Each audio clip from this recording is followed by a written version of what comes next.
One key thing to creating a map is not always what you put in the map, but what you leave out. Hi everyone, I'm Katie Scheurer and I started Project Spatial because I wanted to increase your spatial impact. And if you like this video and you like this content, please give it a like and make sure to hit subscribe down below. It really helps me to spread the word about GIS. So whenever I'm working on a project and I sit down at my computer and I'm all excited about this new thing that we're doing, and I gather up all of my data and I figure out what analysis I need to do and I put it all together, and then when I get to the end I throw it up on a base map and I'm done. And it's usually something because I'm trying to solve a quick problem, or I'm trying to display an answer that somebody specifically needs, and it doesn't really matter what the base map information is, they just need the standard information so they know where everything is. But when I'm trying to sit down and tell a real story, and I'm trying to compel people into the information that I've been processing and that I've created for them, I want to not only focus on what I give them to look at, but what I don't give them to look at. And using that silence, using the absence of information, can be just as powerful as the information that you put in front of somebody. Now, I have been reading this book here, and it was one that I picked up at a half-price bookstore, which is a thrift store around here. And it's called Maps of the Imagination, The Writer as a Cartographer. And I will put a link down below to this book. It's not a book that I would recommend for everybody, but if you're interested in literature and you're interested in the history of map making and kind of different perspective on it, you might want to pick it up. It's definitely a very literature-heavy historical read, so I'm just going to throw that out there. But one thing that intrigued me when I was going through this was there was a quote in here by J.B. Harley, and it said, "The intentional or unintentional suppression of knowledge in maps is just as important as anything else." And in his essay of Silences and Secrecy, he suggests the silence and utterance are not alternatives, but constitute parts of map language, each necessary for understanding of the other. And it really got me thinking how much of our information gets lost because we're cluttering up a map. And it kind of brought me back to when we first started creating web maps. And I always got these requests to put every layer of information that we had on one single web map. And I got this request because the people that were now finally getting this information in the field, because before that we didn't have a way to reach it in the field, and they always had to come back to the office and they always had to ask me for a paper map to bring out there. They were so excited that they wanted everything on one map.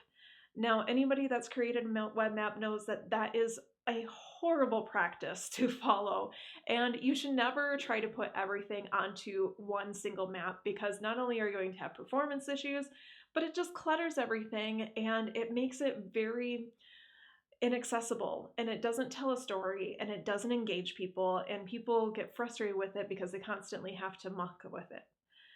So it's never really a good thing to put too much information on there. But then I was thinking also is that, sometimes we leave off too much information and we forget what to put on there.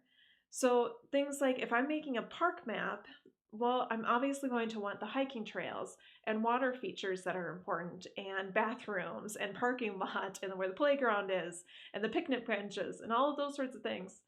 But do I want to put every single tree on there? Well, probably not, but maybe.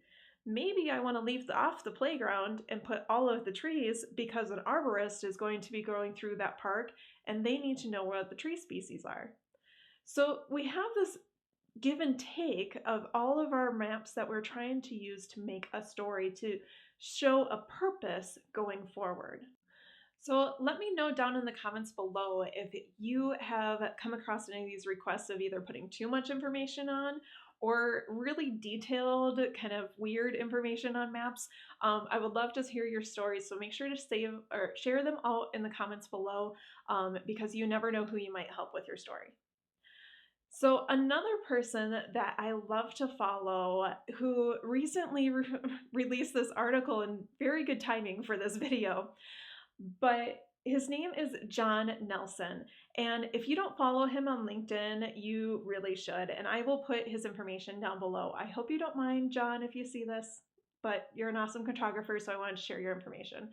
And he works with Esri, and he does all sorts of different cartography. If you've ever seen the Lego map, I'm pretty sure he developed it or his team did. And he's just a great person to follow. But he recently made some blank base maps. And at first I was kind of like, what? Like a blank base map? Why would you want a blank one? Well, if you're trying to make a very impactful map where your data, your information that you have choreographed and spent times over and analyzed, and you're trying to get your message out there, if there really isn't a reason to put more spatial reference underneath your data, then why do it? And as he pointed out in his article, you wouldn't want to use a base map and then set the transparency to 0 because you're still dragging all of that information in and it's going to bog down your resources. So he created a white one and a black one, but then he also pointed out that you can use the base map vector editor tool to be able to change those to any color that you want. But even having a white one and a black one can be really powerful. Now, when I was trying to think of maps that are very kind of graphic and utilize this no base map kind of feel, my mind instantly went to the rivers map, and I'll throw it up on the screen now. But I don't know if you guys have seen this map. It is very publicized in different art places and that sort of thing. And it's a really cool map. And as a person that used to study rivers, I really love it. But when you're looking at this, you would never want to clutter that map up with political boundaries because rivers don't care about political boundaries. And there's no reason to include them. You can still kind of put your image of the states on there if you know the US states really well, and you can kind of figure out, territories of different areas if you know them in your mind, and you can kind of imprint that on there yourself if you're curious. But by leaving all of that information off, you see the beauty of the river system and how it runs through the US. So that was kind of an example that I thought was really amazing, and I would love to see if you guys have any examples. Feel free to share your work down below. Now, I hope you guys will consider the next time you're trying to tell a story what not only to leave on your map, but maybe take a few things away.